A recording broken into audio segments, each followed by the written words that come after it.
Hen, did you realize your dad was secretly pretty cool? At my dad's funeral, my dad and I weren't close, and after my parents split up, we drifted further apart. I don't really have all of the details, but I know that my parents' relationship had deteriorated and my mom was not easy to get along with at all, at least for him. With the wisdom gained from 30 years of living, I see my parents as flawed but caring people who were not right for each other.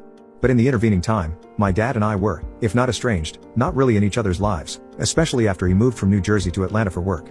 Fast forward several years, cancer, and the end of his life. I was there when he passed, and delivered the eulogy at the funeral.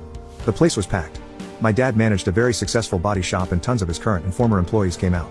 Suppliers, customers, the works. It was abundantly clear that he had touched a lot of people with his good humor and mentorship. I talked to a few people who told me that he had taken a chance and hired them at their first job and that he'd been great to work for. There were probably 200 people there. It was kind of crazy. This was a side of my dad that I never really got to experience. He wasn't great with me as a kid, and by the time I was old enough to have really benefited from his strengths, he was mostly out of my life. I have very few